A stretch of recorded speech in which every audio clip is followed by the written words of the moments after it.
وَلَقَدْ يَسَّرْنَا الْقُرْآنَ لِلذِّكْرِ فَهَلْ مِن مُّدَّكِرٍ۔ بسم اللہ الرحمن الرحیم والحمد للہ رب العالمین والصلاة والسلام علی سیدنا نبینا مولانا محمد وعلی آلہ واصحابہ وازواجہ وذریاتہ واہل بیت اجمعین، اما بعد۔ قال اللہ سبحانہ وتعالی فی کتابہ المجید: اعوذ باللہ من الشیطان الرجیم وننزل من القرآن ما هو شفاء ورحمۃ للمؤمنین۔ اللہ رب العزت نے کلام مجید کے اندر یہ فرمایا ہے کہ ہم نے قرآن نازل کیا ہے جو کہ شفا ہے اور رحمت ہے ایمان والوں کے لیے۔ ولا یزید الظالمین الا خسارہ، لیکن جو ایمان نہیں لائے اس میں ظلم کریں گے تو ان کے خسارہ اور ان کے لیے گھاٹا اور ان کے لیے نقصان ہے۔ تمامی اہل ایمان سے، خاص طور سے تمام انسانوں سے یہ بات کہہ رہا ہے کہ قرآن اللہ کی آخری کتاب ہے جو حضرت محمد مصطفیٰ صلی اللہ علیہ وسلم پر نازل ہوئی،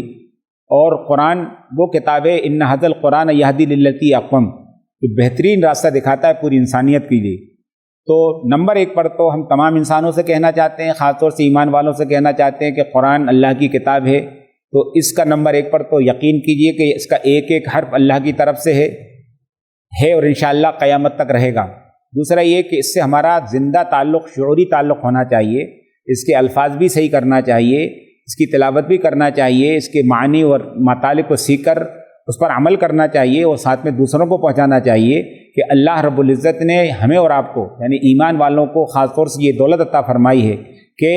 اس دولت کی ہم کو قدر کرنا چاہیے، اور عمل کرتے ہوئے پوری انسانیت تک جو اللہ نے ہم کو یہ سرمایہ، یہ دولت اور جو امانت بلکہ کہنا چاہیے پوری انسانیت کی، اس کو پہنچانا چاہیے۔ تو ہم اس موقع پر جو ماشاءاللہ جماعت کی طرف سے رجوع القرآن کا جو سلسلہ چل رہا ہے، ہر وقت قرآن سے جڑا ہونا چاہیے کہ ہماری اور آپ کی زندگی، روحانی، اخلاقی، دینی زندگی کا تعلق قرآن سے ہے۔ ہمارا جیسا میں نے شروع میں کہا کہ شعوری اور زندہ رابطہ ہونا چاہیے، ہر وقت ہونا چاہیے۔ اور قرآن کو نور کہا گیا۔ قرآن اگر کا نور ہماری زندگی میں ہوگا، اور خاص طور سے اگر قرآن کے پاور ہاؤس سے ہمارا زندہ تعلق ہو جائے گا تو انشاءاللہ ہماری زندگی کے تمام مسائل حل ہوتے چلے جائیں گے۔ جس طرح کہ اگر پاور ہاؤس سے کنیکشن کر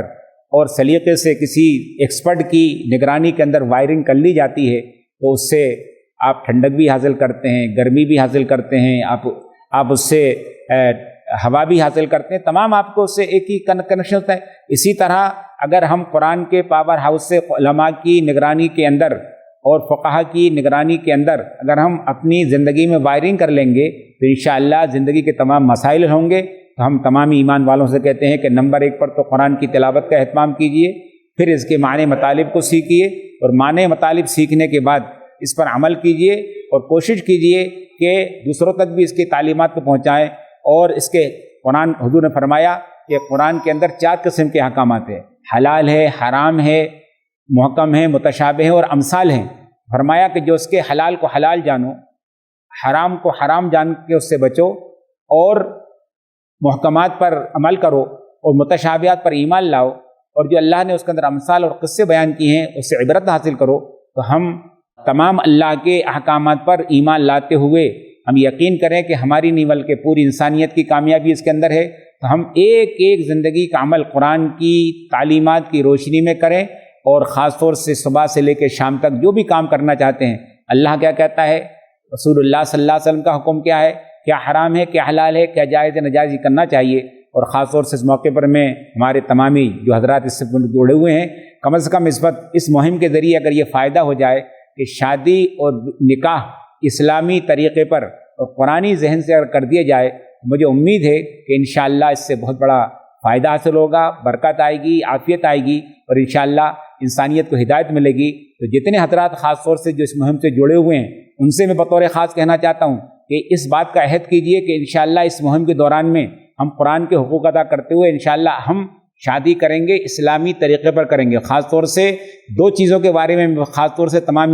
ایمان والوں سے کہہ رہا ہوں کہ یہ 2 کام ہم کو کر کے دکھانا چاہیے۔ ایک تو شادی کے اندر بارات نہیں ہونا چاہیے، جہیز کا سلسلہ نہیں ہونا چاہیے، اور بالکل سادگی سے شادی ہونا چاہیے، اور ولیمہ کیجئے، ولیمے کے اندر لفافہ مت لیجئے، اور بچی کو آپ جہیز کے نام پر کیل مت دیجئے، لیکن میراث کی تقسیم کا آپ نظام بنائیے کہ اللہ کے نبی نے قرآن کی